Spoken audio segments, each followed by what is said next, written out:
The door burst open, and my brother Frank walked in, carrying bags of gifts and wearing that wide, warm smile he always brought with him for Christmas. He had come straight from the airport, and we hadn't seen each other in person in 3 years. His eyes scanned the decorated living room, the table set with sparkling tablecloths, the twinkling lights on the tree. But then his smile froze. He stopped dead in his tracks, the bag still in his hands, staring at the dining room table. There sat my son Eric, my daughter-in-law Melissa, and her entire family. Brenda and Gary, Melissa's parents, were occupying the heads of the table. Jessica, Melissa's sister, was laughing loudly in my favorite chair. Everyone was eating, drinking wine, and celebrating as if everything was normal. Frank dropped one of the bags. The thud made everyone turn around. Eric raised his glass with an awkward, tight smile. Melissa didn't even look at him. My brother took 2 steps forward, his jaw tense, his knuckles turning white from gripping the handles of the remaining bags. His voice came out hoarse, almost a whisper that cut through the air like a knife. "Where is my sister?" No one answered immediately. Brenda kept chewing. Gary took another sip of wine. Jessica giggled nervously. It was Eric who finally spoke, standing up from his chair with that stupid pride that had broken my heart just 2 hours earlier.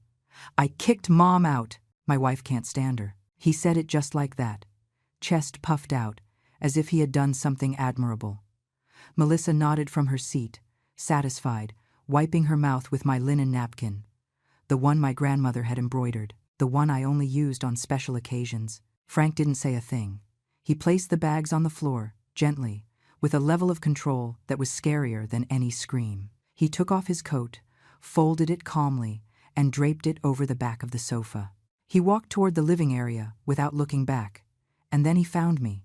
I was curled up on the old sofa, the one I had brought from my previous house, covered with a tattered blanket that wasn't even good enough for the dog anymore.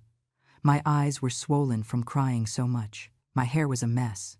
I was still wearing the apron stained with grease because I had spent the entire morning cooking for a dinner I wasn't allowed to eat. Frank knelt in front of me. He didn't say a word. He just put his hand over mine and squeezed. That was when I heard the hurried footsteps. Melissa was running down the stairs, her coral-colored dress flowing behind her. She must have seen something in my brother's eyes that terrified her. She grabbed her purse and shot out the door.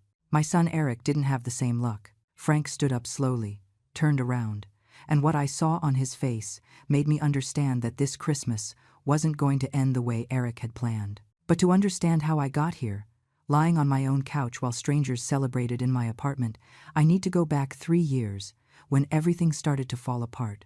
My husband died on a Tuesday in April. There was no drama, no long goodbye, just a massive heart attack while he was watering the roses in the garden. He was 67. I was 66. We had been married for 42 years. The house felt enormous after that.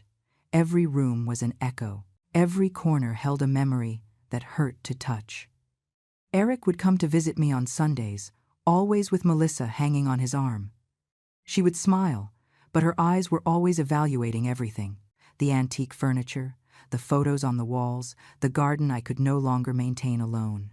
6 months after the funeral, Eric showed up unannounced on a Wednesday night. He looked pale, nervous, with that scared kid look I hadn't seen since he was 12. He sat at the kitchen island while I brewed coffee. Melissa stayed in the living room, scrolling through her phone. "Mom, I need to talk to you," he said, his voice trembling. I set the coffee pot down and sat opposite him. He took my hands.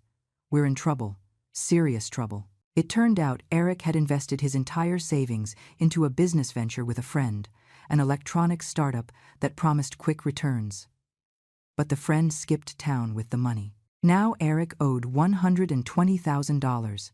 The bank was threatening to foreclose on their condo. Melissa was pregnant, or so they said, that turned out to be a lie later. I didn't think twice. "I'll sell the house," Eric cried. He hugged me. He swore he would pay me back every cent. Melissa walked into the kitchen, gave me a cold, quick hug, and said thanks without looking me in the eye. I put the house on the market that same week. It was a beautiful home, 4 bedrooms, with a garden my husband had cultivated for decades. It was appraised at $300,000, but I sold it for $280,000 because I needed the cash fast to save my son. I gave Eric $120,000. He paid off all his debts. With the remaining $160,000, I bought this 2-bedroom condo, smaller, darker, but mine, or so I thought. The first few months were quiet. Eric and Melissa would come over for dinner on Fridays. She praised my cooking, even though she left half of it on her plate. Eric helped me with the grocery bags. It seemed like everything was going to be okay. But then the surprise visits started. Melissa would show up without calling on Tuesday afternoons. She brought her mother, Brenda. The two of them would sit in my living room and talk for hours as if I wasn't there. Brenda smoked inside my apartment, even though I asked her 1,000 times not to. "Oh, Linda, don't be dramatic. It's just one cigarette." Melissa started rearranging my things. She moved my photos. She swapped out the throw pillows. One day I came home from the pharmacy and found she had thrown out 3 of my plants because they looked ugly and old. Those were plants I had cared for over 15 years. "I was doing you a favor, Linda. This place needed to look more modern." When I complained to Eric, he sighed. "Mom, Melissa just wants to help. Why do you always have to create drama?" That was the first time I felt like I was losing my son. But I still didn't know how deep that loss would go. 3 months after moving into the condo, Melissa arrived one Saturday with a key in her hand. "My key, the key to my apartment." "Eric gave it to me," she said, as if it were the most natural thing in the world.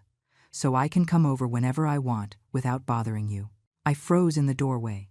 She walked past me, went into the kitchen, opened my refrigerator, and took out the juice. My juice. She poured herself a glass, drank it standing up, and left the dirty glass in the sink. "By the way, my parents are coming for dinner on Friday. Make something nice." She didn't ask. She ordered. In my own home, I called Eric that night. He was at work.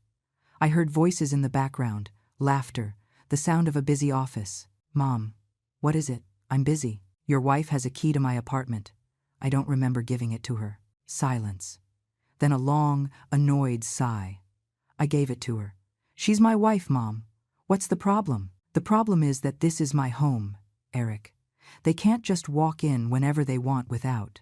God, Mom, always blowing things out of proportion. Melissa just wants access in case of an emergency. What if something happens to you and we need to get in?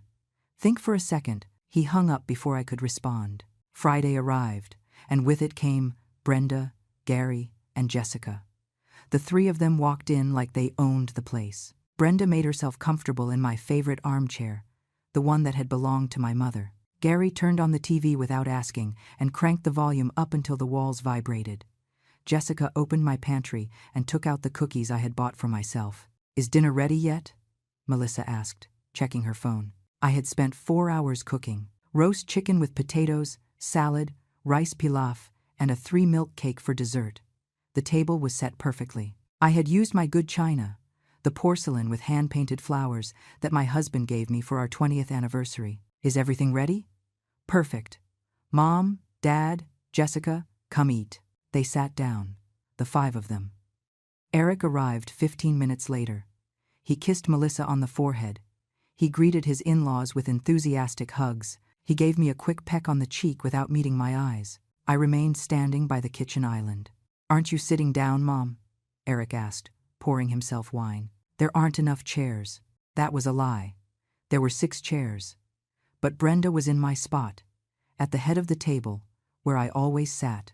"Oh, well, you can eat later in the kitchen," Melissa said, carving the chicken. "That way you give us some space. There are a lot of us." Eric didn't say anything. He ate. He laughed at Gary's jokes. He poured more wine. Not once did he turn to look at me. I stood in the kitchen, leaning against the sink, watching my in-laws devour the food I had prepared while my son acted like I was invisible. When they finished, Brenda snapped her fingers. "Linda, coffee." It wasn't a question. It was an order. I made the coffee. I served it. I washed the dishes while they watched TV in my living room. At 11 at night, they were still there. At midnight, Brenda yawned. "I'm tired." "Where are we sleeping?" Melissa pointed toward my bedroom. "There. The bed is comfortable." "Wait," I interrupted, finally finding my voice. "That is my room." "Yes, But my parents need to rest. You can sleep on the couch tonight, right? It's just one night. No, this is my house, my room. I am not going to. Mom! Eric's voice sounded cold, cutting. Don't be selfish. It's one night. Just one night. Selfish? This is my home. A home you bought with the money left over after I helped you. Technically, part of this place is mine too. I ran out of air. The words hit me like punches. Melissa smiled. Brenda and Gary were already walking toward my bedroom. Jessica was carrying their suitcases. That night I slept on the sofa, in my own apartment, covered with a thin blanket that smelled musty. I heard laughter coming from my bedroom, the sound of the TV, voices talking about me as if I couldn't hear them. Your mother-in-law is so bitter, Brenda said. I know, Mom, but Eric is working on it. Soon she'll understand her place. The next morning, I woke up with pain in my back and neck. Brenda came out of my room in my robe, and demanded breakfast. I made eggs, toast, orange juice. No one said thank you. When they finally left, I found my room a disaster. Sheets crumpled, wet towels on the floor, my perfumes moved around.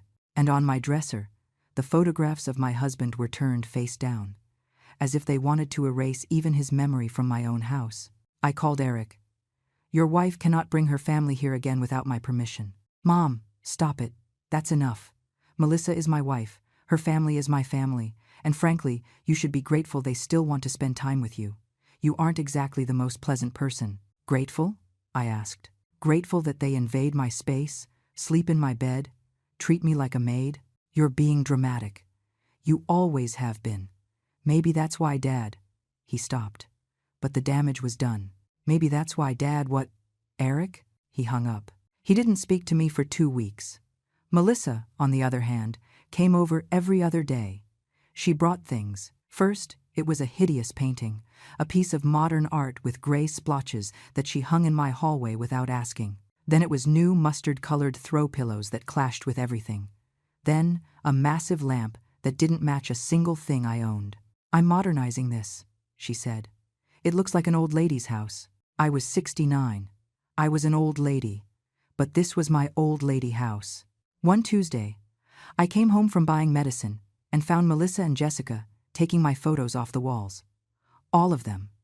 My wedding photos, photos of Eric as a baby, photos of my husband in the garden. They were shoving them into a cardboard box. What are you doing? Redecorating. These photos are depressing. They make everything look sad and old. Those are my memories. Exactly. Your memories. You don't need to see them on the walls all the time. We're putting them in the closet. If you want to see them, take them out. But the rest of us don't want to see a dead man every time we come over. Jessica laughed. Melissa smiled. And I, for the first time in my life, felt hate for someone. True hate. But I didn't say anything. I just watched as they shoved 40 years of my life into a box and threw it into the back of the closet. Weeks turned into months. And my apartment stopped looking like my home. Melissa had replaced my cream-colored curtains with gray and white striped ones I hated. She changed the tablecloths for modern plastic ones. She threw out my porcelain mug collection because they took up too much space and replaced them with plain mugs from a discount store. Every time I protested, Eric called me. Mom, Melissa is trying to help you. Why can't you be grateful? She could be doing 1,000 other things, but she chooses to spend time improving your apartment. I don't want her to improve anything. I want her to leave my things alone. Your things are old and ugly. Accept it. You need help, so the place doesn't look like a museum. He would hang up before I could defend myself. One Friday in October, Melissa arrived with Brenda, Gary, and Jessica. Again, they brought suitcases. Big suitcases. We're staying for the weekend, Melissa announced, dropping her purse on my sofa. There's a wedding on Sunday, and the hotel is crazy expensive. I told Eric it's better if we stay here. It's more comfortable. You didn't ask me. I don't have. You don't need to be asked in your own house, Linda, Brenda interrupted, lighting a cigarette. Besides, we're family. Gary was already in my bedroom, unpacking his things. Jessica had taken the guest room, the one I used to store the boxes of my husband's things. The boxes were now piled up in the hallway. Where am I sleeping? I asked, my voice barely a whisper. The couch is fine, isn't it? Melissa said, checking her phone. It's just 2 nights. 2 nights turned into 4. The wedding was cancelled, but they stayed because they were already comfortable. I cooked every meal. I washed every dish. I cleaned every mess. They left. Brenda smoked in the living room and flicked ash into my plants. Gary left dirty clothes on the bathroom floor. Jessica used my expensive shampoo, the one I bought only for special occasions, and emptied the entire bottle. When they finally left, my apartment smelled like smoke and strangers. I found cigarette burns on my coffee table, wine stains on my rug, and my sheets, the ones I had bought the week before, were ruined with makeup stains. I called Eric, crying. Your wife and her family treated me like domestic help for 4 days, in my own house. Mom, for God's sake, it was just a few days. Is it so hard to share your space with family? It's not my family. It's your wife's family, and this is my house. You know what, Mom? I'm sick of it. Sick of your constant complaints, sick of your attitude. Melissa is right. You're a bitter woman who can't stand to see me happy. Happy? Happy allowing your wife to disrespect me? She doesn't disrespect you. You're jealous. Jealous that there is another woman in my life now. You need therapy, Mom. Seriously. That night I cried until my chest hurt. I sat on my sofa, in my apartment that no longer felt like mine, surrounded by things I hadn't chosen, and wondered when exactly I had lost everything. November arrived, cold and gray. Melissa appeared on a Monday with news. We're doing Thanksgiving here. Here? Yes. There are like 20 people coming. My whole family. It's easier to do it in your apartment than ours. Ours is smaller. Melissa, I can't cook for 20 people. I don't have the space for. Don't worry. My mom and I will cook. You just have to, I don't know, stay quiet and let us handle it. Thanksgiving was a nightmare. 19 people I didn't know arrived. Melissa's cousins, aunts, uncles, family, friends. They occupied every inch of my apartment. They shouted, they laughed, they drank. They dropped food on my carpet. A toddler spilled grape juice on my sofa, and no one cleaned it up. I stayed in the kitchen, washing dishes that piled up endlessly. Eric was in the living room with everyone else, telling stories, laughing, being the center of attention. Not once did he come into the kitchen to see how I was. When they finally left at 2 a.m, my apartment looked like a disaster zone. Broken glasses, dirty plates everywhere, smudges on the walls. The bathroom was flooded because someone left the faucet running. It took me 3 days to clean everything. 3 days during which Eric didn't call a single time. December arrived, and with it, the worst news. We're doing Christmas here, Melissa announced, walking in without knocking as always. My whole family. The full dinner. Eric already said yes. No, I can't. Not after Thanksgiving. I can't. It's not a question, Linda. It's what's happening. This is my house. Melissa laughed. A cold, cruel laugh that froze my blood. Your house? Linda, let's be honest. Eric pays your utilities every month. The internet you use? He pays for it. The cable? He pays for it. Half your groceries? He buys them. Technically, he maintains this place just as much as you do. That's not. So stop acting like you're the queen of this apartment. You're an old woman living off her son's charity, and you should be grateful we still let you live here. She left before I could respond, leaving me with words that felt like knives in my stomach. That night I called Frank, my brother, the only one I had left. He lived in Texas, over 1,000 miles away. We hadn't seen each other in 3 years because of the pandemic, work, life. Frank, I need to talk to you. I told him everything, every humiliation, every invasion, every moment they had treated me like nothing. I wept into the phone while he listened in silence. When I finished, his voice sounded dangerously calm. Linda, I'm coming for Christmas. I'm buying the ticket right now. You don't have to. I'm coming, and I'm going to fix this. I promise you. But I didn't tell him the worst part. I didn't tell him that 3 days earlier, Eric had come over with documents, legal papers. He wanted me to sign something that gave him shared rights to the apartment. In case something happens to me, he said. To make everything easier. Melissa was standing behind him, smiling. I didn't sign. Not yet. But the pressure grew every day. The week before Christmas, Melissa arrived with boxes of decorations. Not my decorations. Hers, shiny, modern, silver. She took down my small tree with its antique ornaments and put up a huge one that almost touched the ceiling. "This looks much better," she said, hanging balls that looked like mirrors. I packed my ornaments into a box. The ones my husband and I had collected for 40 years. The ones Eric had made in elementary school. The ones that represented every Christmas of our life together. Now they were in the closet, in the dark, forgotten, like me. On December 24th, Melissa arrived early with her entire family. Brenda, Gary, Jessica, and 6 others I didn't know. They started cooking. They took over my kitchen completely. When I tried to help, Brenda pushed me aside. "Better go rest, Linda. The adults will handle this." I went to my room. But then Jessica walked in. "I need to get ready in here. My room doesn't have a good mirror." "This is my room." "Yeah, but I only need it for an hour. Go to the living room." I went to the living room. But Gary was there, watching football, with the volume maxed out. The sofa was covered in his stuff. There was no room for me. I ended up on the small balcony, in the December cold, watching the city light up while my house filled with voices that weren't mine. At 6 in the evening, the table was set. But it wasn't my table. They had used tablecloths Melissa brought, plates that weren't mine, glasses I had never seen. My things were packed in boxes in the kitchen, stacked like garbage. The dinner smelled delicious. Roast turkey, mashed potatoes with butter, glazed vegetables, fresh baked rolls. My stomach growled. I had gone all day without eating, hoping someone would offer me something. No one did. Brenda sat at the head of the table, Gary next to her. Jessica, her husband, and their 2 kids took up one whole side of the table.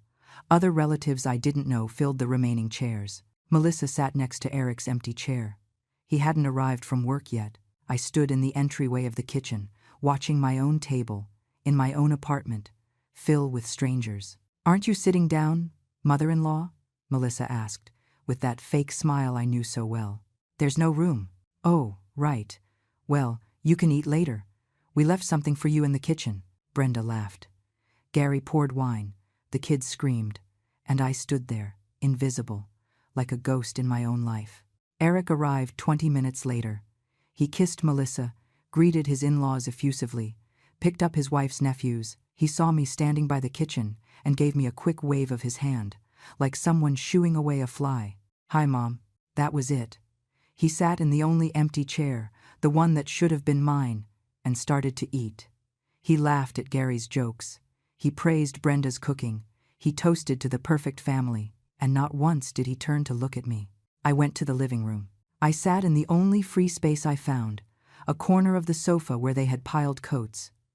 I could hear their laughter, their conversations, their toasts. They were celebrating Christmas, my Christmas, in my house, without me. The tears started to fall. Silent. Hot. I wiped them away quickly, but they kept coming. 42 years of marriage. 69 Christmases in my life, and this was the first one I spent completely alone, surrounded by people. At 9 o'clock at night, I couldn't take it anymore. I got up from the sofa and walked toward my bedroom. But when I opened the door, I found 2 of Jessica's kids jumping on my bed. They had pulled all my clothes out of the closet and were playing dress-up. My green dress, the one I wore for my husband's 60th birthday, was on the floor, trampled and wrinkled. "What are you doing?" The kids ignored me. They kept jumping, laughing, destroying. I went to find Jessica. She was at the table, drinking wine, talking to her husband. "Your kids are destroying my room." "They're kids, Linda. Let them play. They are ruining my clothes." "Oh, for God's sake, it's just old clothes. Relax." I went back to my room. The kids had now opened my jewelry box. They had the earrings my husband gave me for our first anniversary.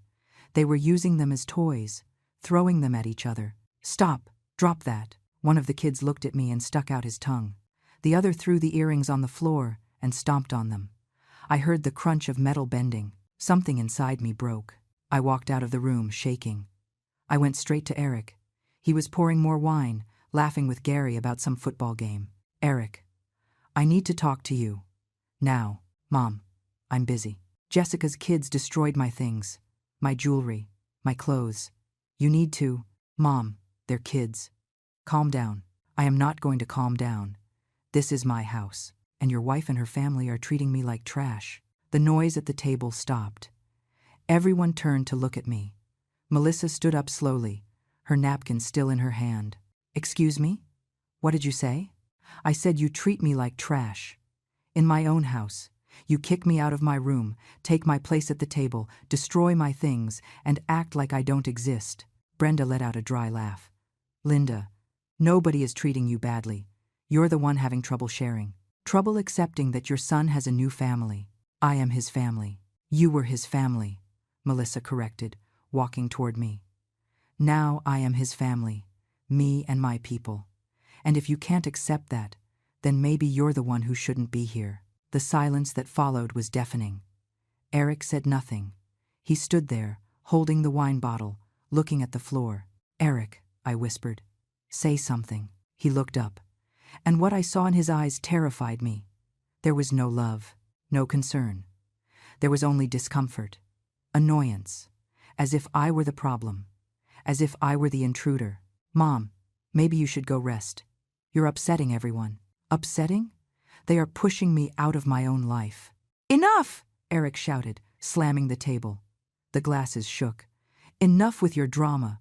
We are trying to have a nice Christmas and you are ruining it with your constant complaining. My complaining? Eric, I sold my house to save you. I gave you every cent I had, and now you allow your wife to treat me like. And I thank you for that. But that doesn't give you the right to make my life miserable. It doesn't give you the right to hate my wife just because she's my priority now. The words fell like stones. Heavy. Final. I looked at my son, the boy I had carried, fed, raised, protected for 38 years, and I didn't recognize him. So, what do you want me to do? I asked, my voice cracking. Eric looked at Melissa. She nodded. He took a deep breath. I think you need to leave for a while. Let us have our dinner in peace. You can stay in your room or go for a walk. I don't know. Just leave us alone. Leave? My own house? Mom, please, don't make this harder. Melissa smiled. A small, victorious smile that confirmed what I already knew. She had won. She had taken my son, my house, my life. And he had let her. I turned around without saying another word. I walked to my room, closed the door, and stayed there. I listened to their laughter, their toasts, their celebrations. It was as if nothing had happened, as if I didn't exist. I lay on my bed, still covered with the kids' scattered clothes, and closed my eyes. I thought of my husband, how he never would have allowed this, how he would have defended me, protected me, loved me, and I cried for him, for me, for everything I had lost. At 11 at night, I heard a knock on my door. Linda, it was Melissa's voice. We need the room. Gary's parents are going to sleep here. You have to come out. I didn't answer. Linda, I'm talking to you. Open the door. Silence. Fine. Eric, bring the key. The door opened. Eric walked in first, avoiding my gaze. Melissa entered behind him, triumphant. Gather your things. You're sleeping on the couch. No. Excuse me. I said no. This is my room. My bed. I am not moving. Melissa looked at Eric. He approached me, uncomfortable. Mom, it's just one night. Please, don't cause a scene. I already caused a scene, Eric. And you know what? I don't care. This is my house, my room, and I am not moving. Eric sighed. He grabbed my arm, tried to pull me up from the bed. Mom, get up. No, Eric, let go of me. We struggled. He pulled on my arm. I clung to the sheets. Melissa watched us from the doorway, arms crossed, enjoying every second. Finally, Eric let go. He ran his hands through his hair, frustrated, desperate. You know what, Mom? Do whatever you want. Stay here, ruin Christmas, ruin everything like you always do. He stormed out of the room. Melissa stayed a moment longer, looking at me with disdain. This isn't over, Linda. I promise you. She closed the door.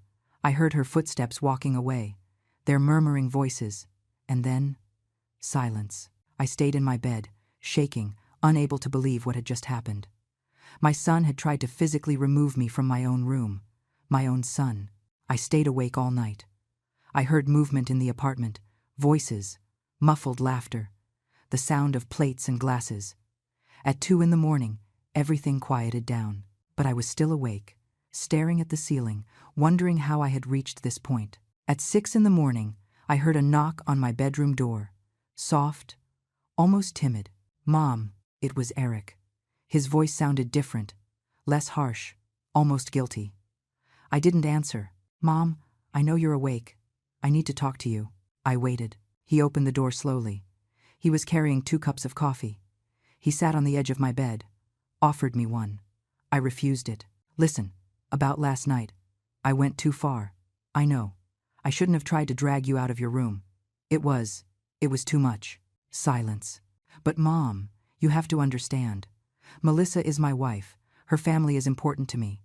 And you constantly attack her, criticize her, make her feel bad. I can't keep choosing between you two." "You don't have to choose, Eric. You just have to ask her to respect me, to respect my home. She respects you. You're the one who can't accept that things have changed." I sat up in bed. I looked him straight in the eye. "I sold my house for you, the house your father and I built, my memories, my life, everything.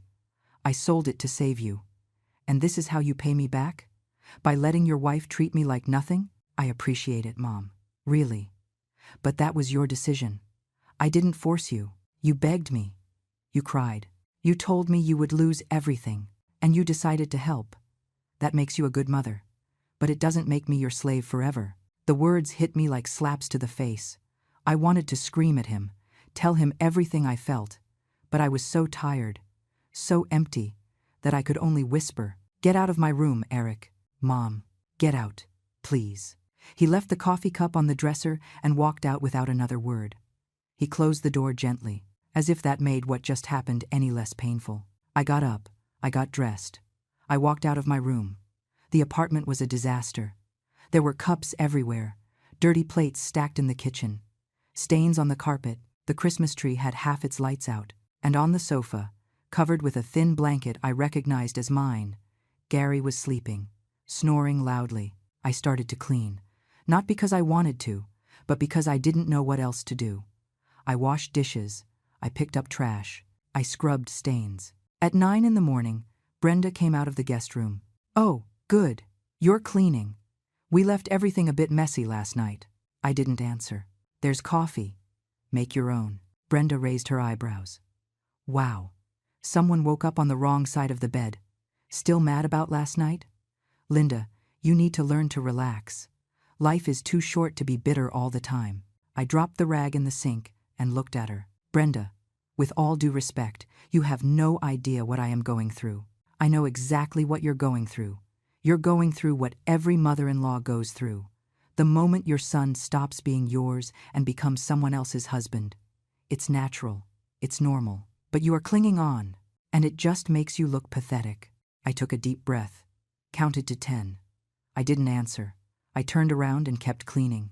"You know," Brenda continued, pouring herself the coffee I had made, "Melissa told me you don't want to sign those papers. The papers for the apartment." I stopped. "Those papers are none of your business." "Of course they are. We're family. And quite frankly, it's ridiculous that you don't want to share ownership with your own son after everything he does for you."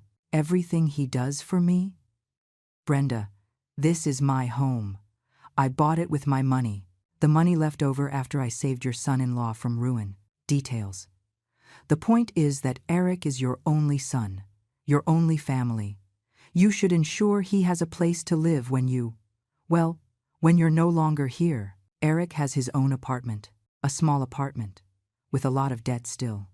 This place is bigger, more comfortable, perfect for when they have kids. There it was. The truth. They wanted my apartment. They didn't just want to control it. They wanted to own it. "Tell your daughter I am never going to sign those papers." Brenda smiled, a cold smile that froze my blood. "We'll see." Christmas Day was a silent hell. Everyone acted as if nothing had happened. They ate breakfast. They watched movies. They exchanged gifts among themselves. No one gave me anything, not even Eric. At 3 in the afternoon, while I was in my room trying to escape the noise, Melissa walked in, without knocking. As always, "We need to talk. I have nothing to talk about with you." "Yes, you do. About your attitude." I got up from the bed. "My attitude? Melissa, You invaded my home, displaced my things, treated me like a servant, and now you come to talk to me about my attitude? Yes. Because your attitude is ruining your son's marriage. My attitude has nothing to do with your marriage. It has everything to do with it. Eric is constantly stressed because you can't accept that he isn't a child anymore, that he has a wife, that he has responsibilities that go beyond pleasing you. I have never asked him to please me. I have only asked for respect. No, Linda. What you ask for is control. Control over his life, control over his decisions, control over this apartment that, frankly, you should be sharing with him. This apartment is mine, for now. But things can change. Papers can get lost. Accidents can happen. Old ladies fall all the time. They forget things. They get confused. I stood frozen. Was she threatening me?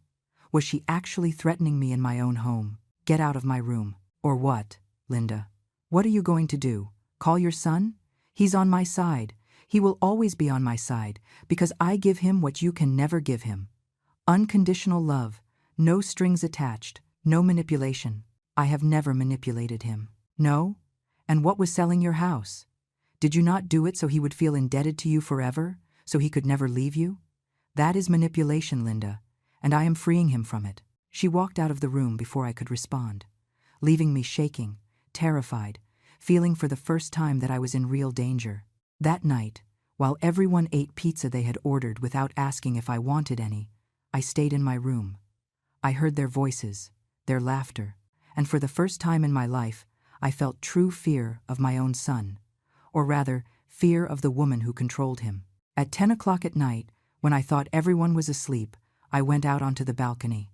I needed air. I needed to think. The December cold hit me, but it felt good. It cleared my mind. That was when I heard voices. They were coming from the kitchen. The balcony window opened right there. I moved closer. I recognized the voices of Melissa and Brenda. "How much longer are we going to keep up this charade?" Brenda asked. "Not much. She's almost broken, almost ready to cave. And if she doesn't cave, then we push harder. Eric is on our side. She has no one else. What if she calls that brother of hers? Frank lives in Texas. He's not coming. And even if he came, what is he going to do? This is between mother and son. He can't get involved. So, when are you asking Eric to take the apartment? Soon.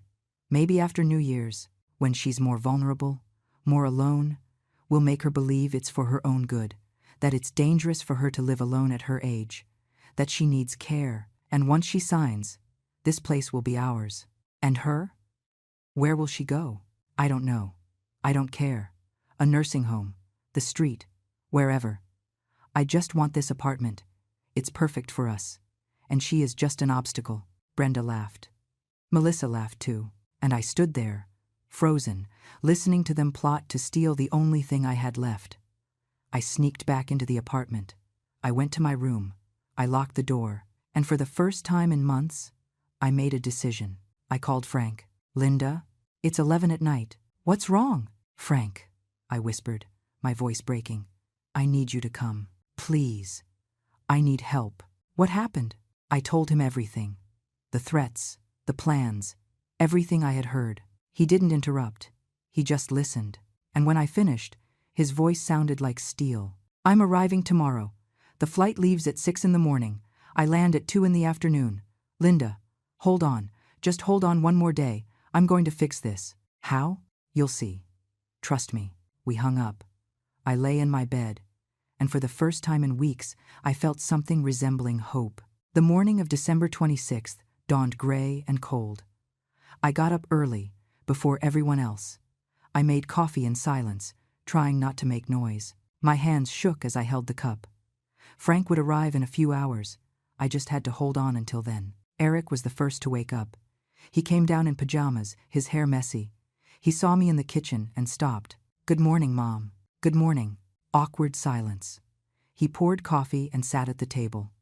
I remained standing by the sink. "Listen," he began, without looking me in the eye. "We need to talk about something important." My heart raced. I already knew what was coming. "Melissa and I were talking, and we think that, well, we think it would be better if you lived in a place more suitable for your age." "More suitable?" "Yes. A place with care, with nurses, with people your age. A place where you can be more comfortable. You are talking about a nursing home. It's not a nursing home, Mom. It's an assisted living facility for seniors. They have activities, gardens, medical attention. It would be perfect for you. I am 69, Eric. I am perfectly healthy. I don't need assisted living. But Mom, you live alone. What if something happens to you? What if you fall? What if you have an emergency? I have a phone. I have neighbors. You have no one, Mom. You only have me. And I can't be coming over every time you need something. I have my life, my wife, my responsibilities. Melissa walked into the kitchen at that moment. She was wearing a lavender robe. She poured herself coffee and sat next to Eric, taking his hand. Good morning, mother-in-law. I heard the conversation, and you have to understand that this is the best thing for everyone. For you, especially. I am not going to any facility. This is my house. Linda, Melissa's voice became harder. Let's be realistic. You can't maintain this place alone. It's too big, too expensive. And you are getting older. Every day you are more fragile, more forgetful. I am not forgetful. Yesterday you left the stove on for 2 hours. That is a lie. It is. I saw it on. Eric saw it too. Right, babe? Eric nodded, without looking at me. Yes, Mom. We saw it. You worried us a lot. It was a lie. It was all a lie. I hadn't used the stove yesterday. But they were building a narrative. A story of an incompetent old woman who couldn't take care of herself. And then there is the issue of your medication, Melissa continued. Yesterday I found your blood pressure pills in the bathroom. You hadn't taken them. Because I already took them in the morning. I left the bottle there by accident. Or did you forget? Linda, these are symptoms of senile dementia. You need professional help. I do not have dementia. Maybe not yet. But it is starting. And it is better to act now, before it gets worse. I stared at her, disbelieving. She was lying blatantly, and Eric was backing her up. My own son was helping her build lies about me to justify kicking me out of my house. I am not leaving. Mom, Eric's voice became impatient. It's not a suggestion. It is what is going to happen. We already researched places. There is a very nice one 40 minutes from here. We are going to visit it next week. I am not going. Yes, you are going. And you are going to sign the transfer papers for the apartment so that when you leave, I can take care of this place. Sell it, rent it, whatever is necessary. There it was, the truth. They didn't care about my well-being. They only wanted my apartment. This apartment is in my name. You cannot do anything without my consent. Melissa smiled. That cold smile I already knew. Linda, if we declare you mentally incompetent, we can obtain legal guardianship over you. And then, yes, we can do whatever is necessary, including selling your apartment to pay for your care. You cannot declare me incompetent. I am perfectly fine. Are you? Because I have videos of you talking to yourself. I have photos of the stove left on. I have texts where you forget dates and appointments. I have enough evidence to convince a judge that you need help. I ran out of air. She had been recording me, documenting supposed proof of incompetence. It had all been planned. Every invasion, every humiliation, everything led to this moment. You planned all of this. We didn't plan anything, Mom. We are just being responsible. Taking care of you as we should. Brenda walked into the kitchen at that moment, followed by Gary. Did you tell her already? Brenda asked, pouring coffee. We are explaining it to her, Melissa responded. But she's being difficult. Linda, Brenda said, sitting at my table as if it were hers. You have to be reasonable. No one wants to see you suffer. No one wants something bad to happen to you. But you are at an age where things can get complicated quickly. I am 69, Brenda, not 89. Age is just a number. What matters is mental capacity. And clearly, yours is declining. Gary nodded from his spot. Everyone was against me. In my own kitchen. In my own home. I am not signing anything. And I am not going anywhere. Then we will be forced to take legal measures, Melissa said, with a lawyerly tone. And believe me, Linda, you don't want us to reach that point? It would be humiliating for you. Public. Painful. Better do it the easy way. I got up from the table. My legs were shaking, but I stood firm. I want you to leave. All of you. From my house. Now. Melissa laughed. Or what? You're going to call the police? Go ahead. Call them. And when they come, we will show them all the evidence of your incompetence. We will tell them you are having an episode, that you are a danger to yourself. You know what they do with old ladies who are a danger? They hospitalize them. They evaluate them. And if they find enough reasons, they lock them up. That is a lie. It is. Try it and see. Eric stood up. Mom, please. Don't make this harder. Just accept that this is the best for you. Sign the papers. Let us help you. Help me? You are stealing my life. We are saving you from yourself. At that moment, I heard a sound that made me cry with relief. The doorbell. Someone had rung the doorbell. We all froze. No one expected visitors. Who is it? Melissa asked, annoyed. I don't know. I lied. I went to the door. I looked through the peephole. It was Frank, with 2 suitcases and an expression on his face I had never seen. A mix of contained fury and absolute determination. I opened the door and threw myself into his arms. I cried. Finally, I cried for real. Without hiding, without holding back. Frank hugged me tight. One hand on my head, the other on my back. I'm here, Linda. I'm here. Everything is going to be okay. We walked in together. Frank left the suitcases by the door and looked at the scene in the kitchen. Eric standing, pale. Melissa with her arms crossed, evaluating. Brenda and Gary still sitting at the table, with expressions of surprise. Who are you? Melissa asked. Frank walked toward her slowly. He was a big man, 6 feet tall, with broad shoulders and large hands. He had been a boxer in his youth, and although he was 65 now, he was still intimidating when he wanted to be. I'm Frank, Linda's brother. And who are you to speak to my sister like that in her own house? Melissa took a step back. I'm her daughter-in-law, Eric's wife. Ah, the wife. Frank looked her up and down with disdain. I've heard a lot about you. Nothing good. I don't know what your sister told you, but she told me the truth. She told me how you've been treating her, how you humiliated her, how you planned to steal her apartment, how you threatened to declare her incompetent. The silence that followed was absolute. Eric turned even paler. Brenda stood up from the table. That is ridiculous. Nobody is. Shut up. Frank's voice cut the air like a whip. Don't talk to me. I don't want to hear a single word from your mouth. He turned toward Eric. And you, my nephew, my sister's son, how could you? How could you betray your own mother like this? Uncle Frank, you don't understand. Mom is. What? Old? Incompetent? A burden? Frank approached Eric until he was inches from his face. Your mother sold her house to save you. She gave you everything. Everything. And you pay her back like this? Allowing this woman to torture her in her own home? I didn't torture her, Melissa protested. Frank didn't even look at her. All of you. Out. You have 1 hour to gather your things and get the hell out of this apartment. Melissa laughed. A nervous, incredulous laugh. Excuse me? Who do you think you are to kick us out? This isn't your apartment. It's my sister's apartment. And she wants you gone, so you're leaving. We are not going anywhere. Brenda stood up, facing Frank. My daughter and my son-in-law. Her only family. I am her family. Frank's voice lowered to a dangerously calm tone. I am her brother, and you are invaders who have been abusing a 69-year-old woman in her own home. That's not true, Eric shouted. Mom is exaggerating everything. She always does. She's dramatic. She's manipulative. She's lying to you. Frank turned toward him. What I saw in my brother's eyes scared even me. Repeat that. I said Mom is. He didn't finish the sentence.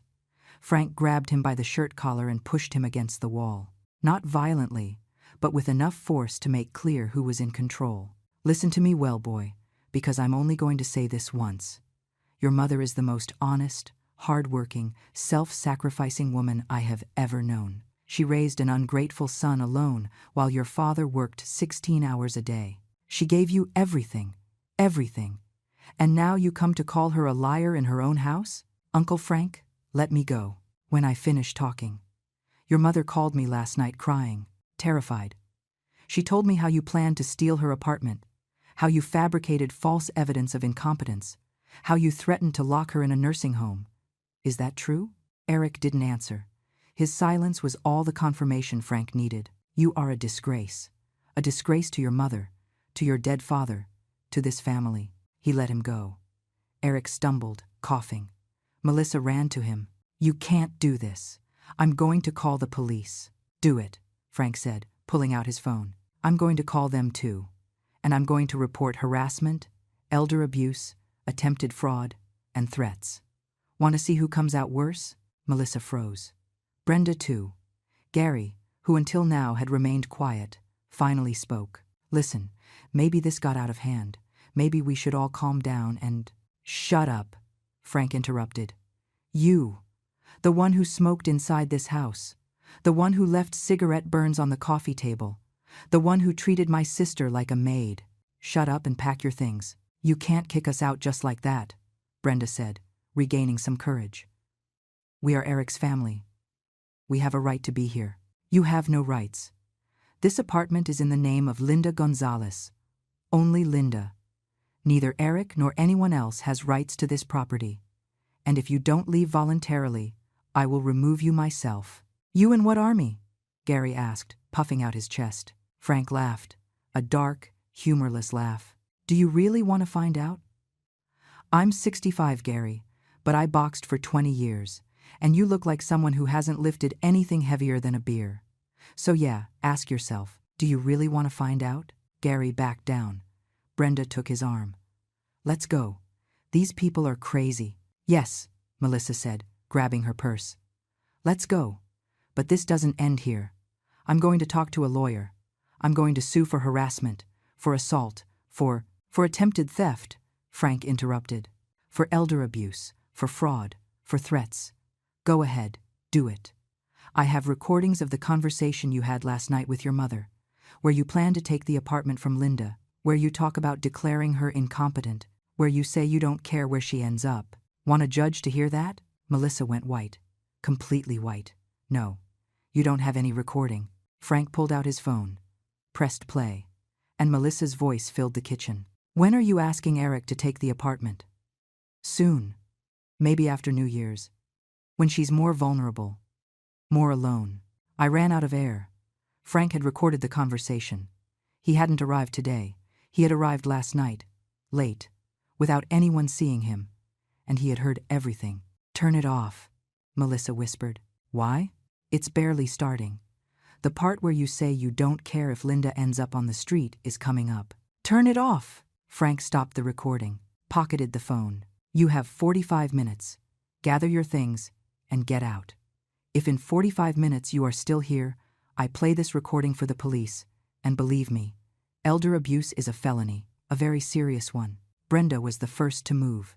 She ran toward the guest room. Gary followed her. I heard drawers opening, things being thrown into suitcases. Melissa stood there, looking at Eric, hoping he would do something, that he would defend her, that he would confront Frank. But Eric just looked at the floor, defeated, humiliated, scared. Eric, Melissa whispered. Say something. He looked up. He looked at his wife, then at Frank, then at me. And what I saw in his eyes broke my heart. There was no regret, no guilt. There was only resentment. Resentment toward me, as if this was my fault. Let's go, he finally said. What? No. Eric, you can't let your uncle talk to you like that. You can't. I said we're going. Pack your things. Melissa looked at him in disbelief. But something in Eric's tone made her understand that the argument was over. She went to the master bedroom, my bedroom, and started taking her clothes out of the closet. I stood next to Frank, shaking, not from fear, but from relief, from liberation, from all the emotions I had been holding back for months. Thank you, I whispered. Frank put his arm around my shoulders. I should have come sooner. I should have visited you. If I had known, you couldn't know. I didn't tell you. You should have. From the beginning. I was ashamed. Ashamed that my own son treated me like this. The shame is his. Not yours. Never yours. The next 40 minutes were chaotic. Brenda and Gary came down with 4 suitcases. Jessica appeared from somewhere, confused, asking what was happening. No one explained, they just shoved her in the car and left. Melissa came down with 3 suitcases and 2 bags. She didn't look at me. Not once. She walked past me, as if I were invisible. As if I didn't exist. Eric was the last one. He came down with a backpack and a small bag. He stopped in front of Frank. "Can I talk to my mother?" "Alone." Frank looked at me. I nodded. He went out to the balcony but left the door ajar, enough to intervene if necessary. Eric approached me. For a moment, I thought he would apologize, that he would acknowledge what he had done, that he would ask for forgiveness. But instead, he said, "This isn't going to stay like this, Mom. Melissa is right. You need help, and I'm going to make sure you get it, with or without your consent." "Eric." "No, let me finish. I know right now you're happy, that you think you won. But Uncle Frank can't stay here forever. And when he leaves, I'm coming back. And we're going to finish this conversation. About your future.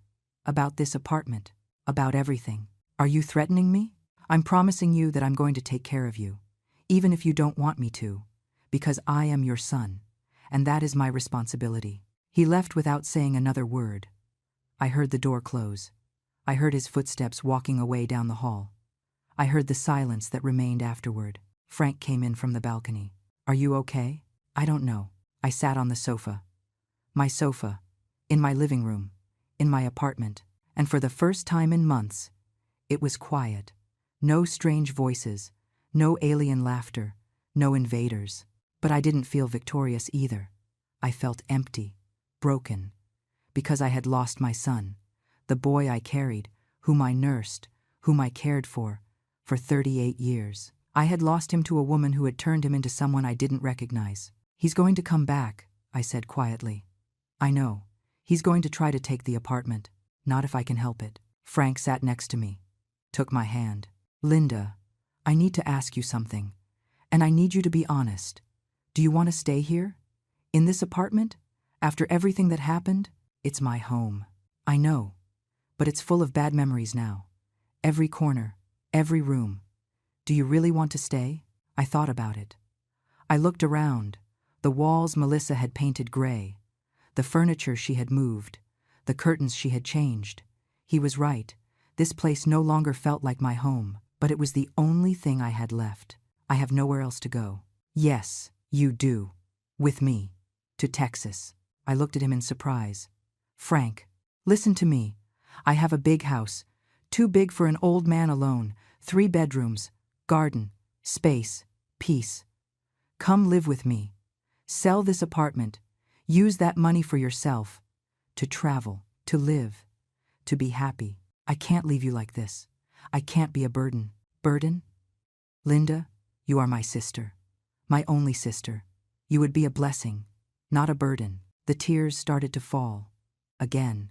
I spent the rest of the day cleaning. Not because the apartment was really dirty, but because I needed to do something with my hands. I needed to keep my mind busy. Frank helped me without saying much. We picked up forgotten cups, washed dishes, cleaned stains. Little by little, the apartment began to look like my home again. I found my photographs in the closet, the ones Melissa had stored away. I took them all out, one by one. My wedding, Eric as a baby, my husband in the garden, 40 years of memories dusted off and forgotten.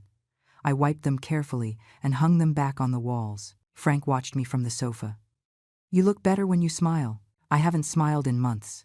"I know, and that breaks my heart." I hung the last photograph. It was of Eric at 5 years old, on his first day of school. He was wearing an orange sweater that he hated, but that I had begged him to wear. He was smiling at the camera, missing 2 teeth, with that innocence only children have.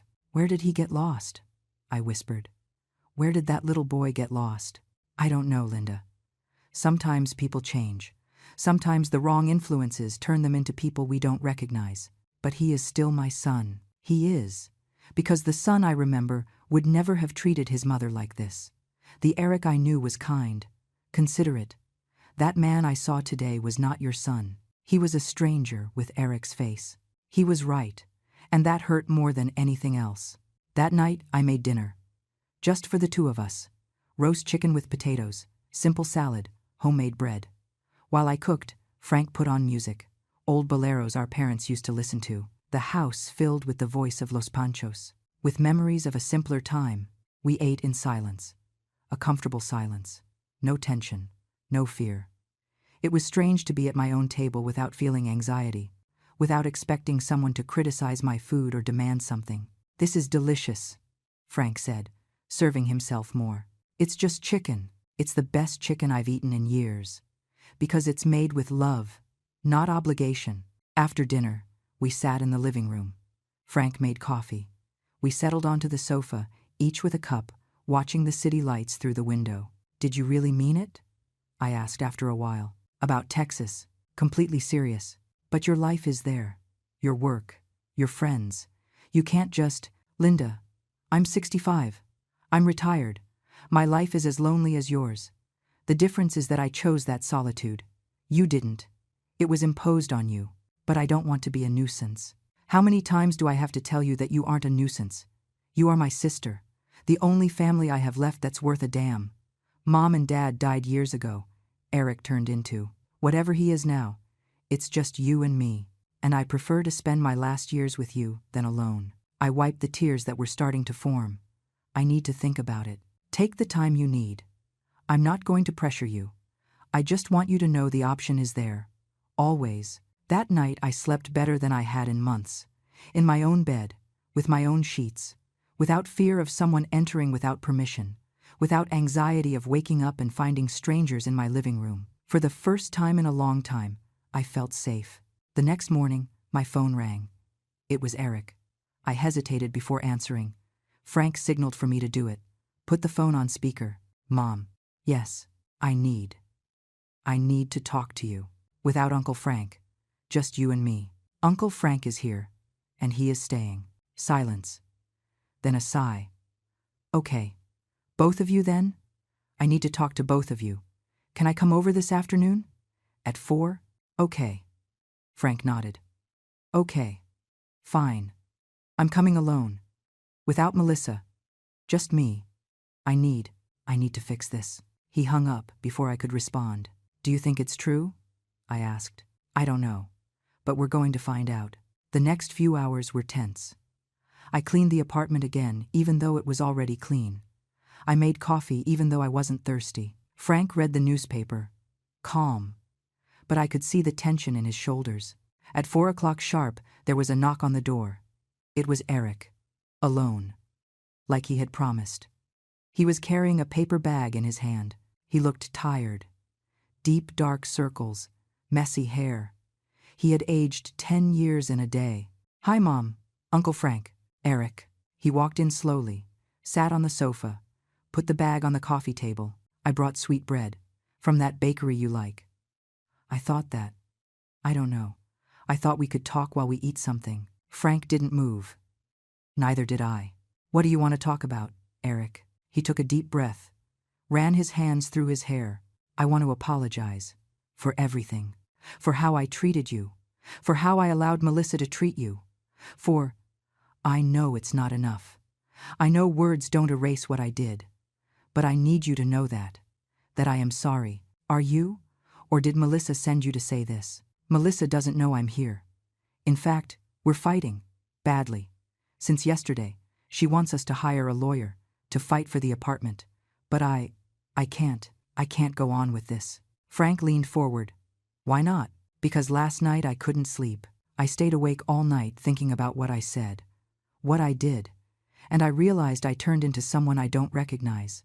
Someone my father would have hated." He mentioned his father, and he broke. Tears started to fall. "Dad would have given me a beating if he had seen me yesterday, if he had seen me treat you like that. And he's right.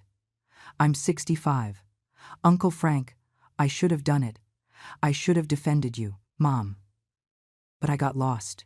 I got so lost in making Melissa happy that I forgot who I was.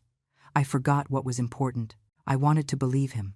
I wanted to throw myself into his arms and forgive him. But Frank put his hand on my shoulder, stopping me. "Pretty words, Eric. But words are easy. Actions are hard. What are you going to do? Are you really going to change? Or are you going to go back to Melissa in a week and this is going to start all over again?" "I am not going back to Melissa. I broke up with her." This morning. I told her to get out of our apartment. That I needed space. That I needed time to think. And she left? Yes. She left with her parents, and she is not coming back. At least not soon. That doesn't mean you broke up. It means you are fighting. No, Uncle. We're done. I told her clearly that us is over. That I can't be with someone who hurt my mother so much.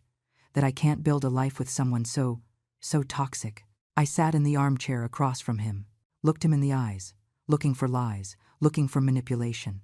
But I only saw pain, genuine pain. Why should I believe you? Because I am your son. Because despite everything I did, I am still your son. And because if you don't believe me now, if you don't give me a chance to fix this, I am going to lose myself forever. And I don't want that. I don't want to live the rest of my life knowing I destroyed the only thing that really mattered. Frank stood up, walked to the window. Linda, it's your decision. I am not going to interfere, but you need to think carefully about what you want to do, because if you give him another chance and he fails you again, I don't know if you will be able to recover. He was right. This was the moment, the decision that would mark the rest of my life. Did I forgive my son and risk him hurting me again? Or did I let him go forever and live with that void for the rest of my days? Eric, I said finally, if I give you another chance, it has to be on my terms. No Melissa in my apartment, ever again. No family of hers, no extra keys, no invasions. This is my space, and I need you to respect it, completely. I will. I promise. And I need time. Time to heal. Time to trust you again. It's not going to be immediate. It's not going to be easy. I understand. And if you go back to Melissa, if you allow her to enter my life again, it's over. Forever. Do you understand? Yes, I understand, and I accept. Everything. Frank turned from the window. One more thing, Eric. The apartment papers. Never again ask your mother to sign anything. This apartment is hers. Only hers. And that's how it's going to stay until she decides what to do with it. You're right. I never should have pressured her. That apartment is hers. Completely hers. We stood in silence. The three of us, the weight of everything that had happened hanging in the air. Shall we eat the sweet bread? Eric asked timidly. I looked at Frank. He shrugged. I guess so. We ate sweet bread, the three of us. In silence at first. Then, little by little, the conversation started. Small, cautious, but conversations. Eric told me about his work. Frank told him about Texas. I listened, observed, trying to decide if this was real or just another act. Time would tell. Only time. 8 months later, the August sun was streaming through the window of my new kitchen in Texas. A bigger kitchen than the one I had in my apartment, with beige granite countertops and windows looking out onto a garden full of flowers that Frank and I had planted together in the spring. I was making coffee when I heard footsteps behind me. Good morning, sister. Good morning, Frank. He sat at the table, still in pajamas, with the newspaper in his hand. This was our routine. Every morning, coffee, newspaper, quiet conversation while the day began. No rush, no fear, no invasions. Did you sleep well? Like a baby. That bed is a marvel. I told you, the best $2,000 I spent in my life. I poured myself coffee and sat across from him. Looked out the window. The garden was beautiful. Red roses, sunflowers, white daisies. Everything we had sown had bloomed, as if the earth knew we needed to see something grow. Something alive, something new. Do you know what day it is today? Frank asked. Friday. It is Friday. But it is also a special day. It has been exactly 8 months since you arrived here. Really? I hadn't realized. I did. Because I remember the woman who arrived that day. Broken, scared, defeated. And I look at the woman standing in front of me now. Smiling, rested, alive. I smiled. He was right. The last 8 months had been transformative. After that afternoon with Eric, I made my decision. I sold the apartment. It was faster than I expected. A young couple bought it for cash. $200,000, more than I had paid. With that money, I moved to Texas, to Frank's house. He gave me the master bedroom, the one with its own bathroom and garden view. I decorated it to my taste. I hung my photographs. I put up my cream curtains. I went back to using my porcelain china, and for the first time in years, I felt like I had a home. Frank didn't charge me rent. He didn't ask me to contribute to expenses. But I insisted. I paid half the food. I cooked. I cleaned. Not because I had to, but because I wanted to. Because that way I felt useful, valued. We made friends in the neighborhood. Ellen and Eulalia, two 72-year-old sisters who lived 3 houses down. They visited us every Tuesday to play cards. We laughed. We gossiped. We shared recipes. It was the life I had always wanted, but never had. Did you speak to Eric this week? Frank asked, putting down the newspaper. On Wednesday, he called to see how I was. And how is he doing with everything? Better, I think. He says therapy is helping him, that he is learning to set boundaries, that he is working on himself. After I sold the apartment, Eric went into a crisis. The separation from Melissa became official. She sued him for half the condo. He hired a lawyer. It was a long, ugly, painful process.